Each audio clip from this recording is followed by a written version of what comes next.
Hello friends, আবারও চলে এলাম এক অন্যরকম রেসিপি নিয়ে। এই রেসিপি কিন্তু সকলেরই পছন্দ। আজ আমি বানিয়ে দেখাবো তোমাদের কড়াইশুঁটির কচুরি। টেস্টি আলুর দম দিয়ে এরকম কড়াইশুঁটির কচুরি কে না খেতে পছন্দ করে।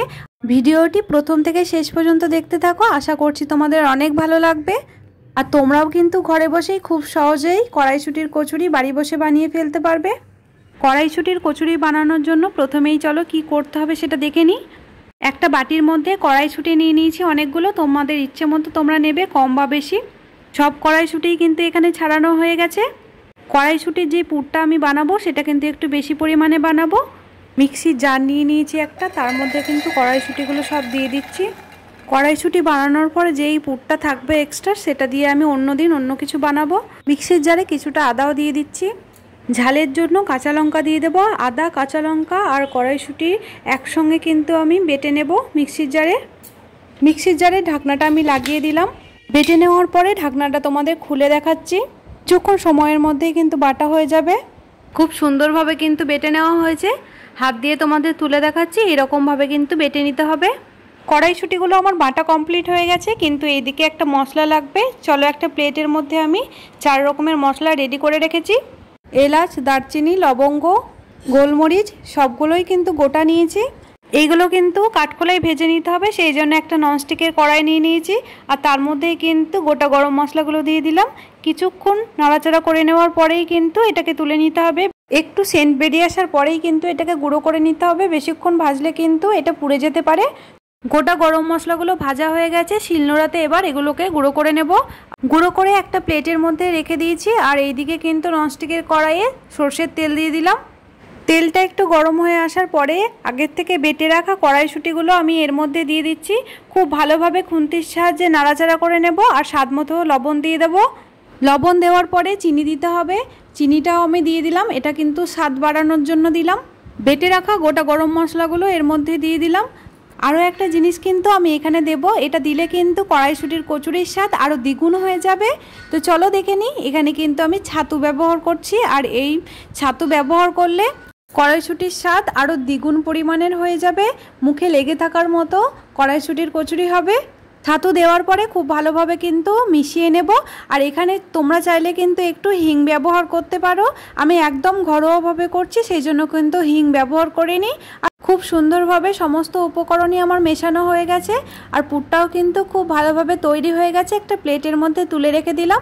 এটা একটু বেশি পরিমাণে বানিয়ে রেখেছি, আমি ফ্রিজে রেখে দেবো, তাতে করে নষ্ট হবে না।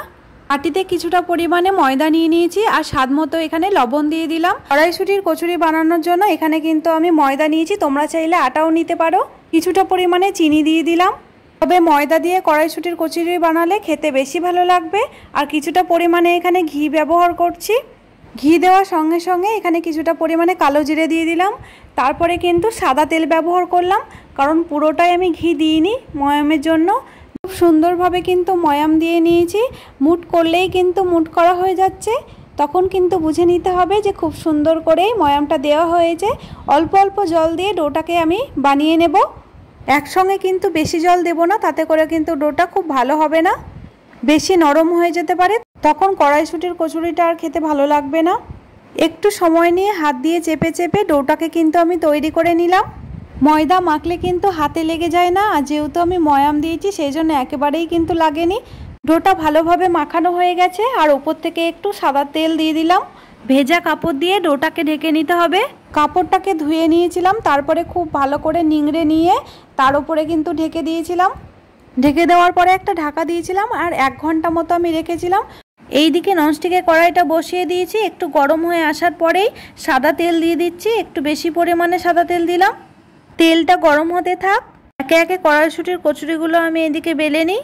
কিন্তু 1 ঘন্টার জন্য রেস্টে রেখে দিয়েছিলাম। এটা দেখো, আমি খুলে দেখাচ্ছি কতটা নরম হয়েছে। হাত দেওয়া মাত্র আঙুলগুলো বসে যাচ্ছে।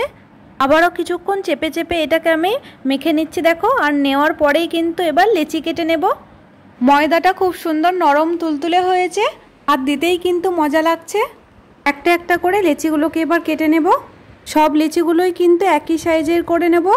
লেচিগুলোকে আমি খুব ছোটও করব না এবং খুব বড়ও করব না, মাঝারি সাইজের করে নেব। একটা একটা করে সব লেচিগুলোই কিন্তু আমার কাটা হয়ে গেছে। এবার খুব ভালোভাবে কিন্তু লেচিগুলোকে গোল গোল করে পাকিয়ে নিলাম। লেচিগুলো আমার রেডি হয়ে গেছে। আর এখানে একটা বাটির মধ্যে সর্ষের তেল নিয়ে নিয়েছি বেলবার জন্য। আর প্লেটের মধ্যে কিন্তু পুর রাখা আছে রেডি করে।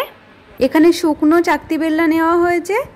চাকতি বেলনার ওপরে সর্ষের তেলটাকে ভালো করে মাখিয়ে নিয়েছি। তারপরে কিন্তু দেখো একটা লেচিকে তালুর সাহায্যে গোল করে নিয়ে বাটির মতো করে নিচ্ছি। তারপরে পুর ভরে নিলাম। খুব ভালো করে কিন্তু মুখটা মুড়ে গোল করে আবার পাকিয়ে নিয়ে চাকতি বেলনার সাহায্যে বেলে নেব। সর্ষের তেলে ডুবিয়ে নিলাম। তারপরে কিন্তু তোমাদের একটা বেলে দেখাচ্ছি। খুব সুন্দরভাবে কিন্তু বেলা হয়ে যাচ্ছে দেখো। নরম আর ভালোভাবে ময়দাটাকে যদি মাখা হয় তাহলে খুব সহজেই কিন্তু বেলা হয়ে যাবে। অবশ্যই রেস্টে রাখতে হবে। বেলা হয়ে গেছে, আমি প্লেটের মধ্যে তুলে নিলাম। ঠিক একইভাবে আরও কয়েকটা বেলে দেখাচ্ছি।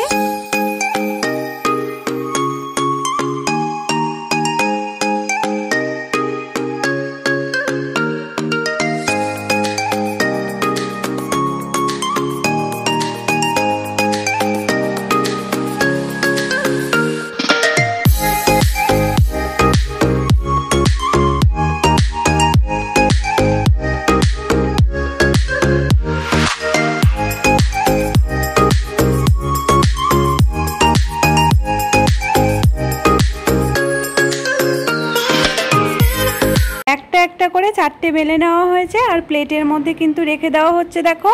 এবার কিন্তু তেলটা গরম হয়ে গেছে, একটা একটা করে ভেজে নেব।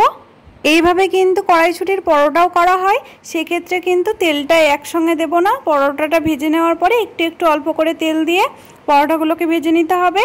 আর সেক্ষেত্রে রুটির মতো বড় করে পরোটাটাকে গোল করে বেলে নিতে হবে। তো এদিকে কিন্তু কড়াইশুঁটির কচুরিগুলো আমার বানানো হয়ে গেছে। একটা প্লেটের মধ্যে তুলে নিলাম। আর ওই তেলের মধ্যে আরও একটা কড়াইশুঁটির কচুরি আমি দিয়ে দিলাম। খুব সুন্দরভাবে ভাজা হয়ে যাচ্ছে দেখো। গরম গরম কড়াইশুঁটির কচুরি কিন্তু খেতে ভীষণ মজা লাগে। কচুরিগুলো ভাজার সঙ্গে সঙ্গেই ঘরটা গন্ধে মোমো করছে। খেতে তো ভীষণ ভালো হয়েছিল। তোমরাও বাড়িতে বানিয়ে দেখবে। বানিয়ে থাকলে কমেন্টে জানাতে ভুলবে না। এটা ভাজা হয়ে গেছে, তেল ঝরিয়ে প্লেটের মধ্যে তুলে রেখে দিলাম। আর ঠিক একইভাবে আরও একটা ভেজে নেব। বাকিগুলোও কিন্তু ঠিক একইভাবে ভেজে নিতে হবে। প্রথমের কড়াইশুঁটিটা আমার মধ্যেখানে ফেটে গেছিলো, সেই জন্য কিন্তু ফোলেনি। বাকিগুলো কিন্তু সবগুলোই আমার ফুলে গেছে দেখো। কড়াইশুঁটির কচুরিটা এমনই যে না ফুললেও কিন্তু খেতে ভীষণ টেস্টি হয়। শুধুমাত্র তুমি যদি লুচি বানাও তবেই কিন্তু ফোলা একদম জরুরি, কারণ লুচি বানালে পরে না ফুললে খেতে ভালো লাগে না। সবগুলো কড়াইশুঁটির কচুরি আমার ভাজা কমপ্লিট হয়ে গেছে আর প্রত্যেকটাতেই পুরে ঠাসা। তো প্লেটের মধ্যে আমি দেখো তুলে নিয়েছি। সঙ্গে ছিল আলুর দম। আলুর দমের রেসিপিটা কিন্তু আমি তোমাদের সঙ্গে শেয়ার করিনি। এটাও কিন্তু ভীষণ টেস্টি হয়েছিল। আলুর দমটা আমি নিরামিষ বানিয়েছিলাম। তো কড়াইশুঁটির কচুরিটা আমি হাত দিয়ে তোমাদের ছিঁড়ে দেখাচ্ছি। হাত দিয়ে টানতেই খুব সহজেই ছিঁড়ে গেল। কড়াইশুঁটির কচুরির ভেতরটা তোমাদের দেখাচ্ছে দেখো, কত সুন্দর লাগছে দেখতে। আজকের এই কড়াইশুঁটির রেসিপি তোমাদের কেমন লেগেছে কমেন্টে জানিও। ভালো লাগলে লাইক করে দিও। যারা নতুন বন্ধু আছো তারা চ্যানেলটিকে সাবস্ক্রাইব করে দিও। পাশে থাকা বেলটি অন করতে ভুলবে না। আর প্রচুর পরিমাণে শেয়ার করে দিও।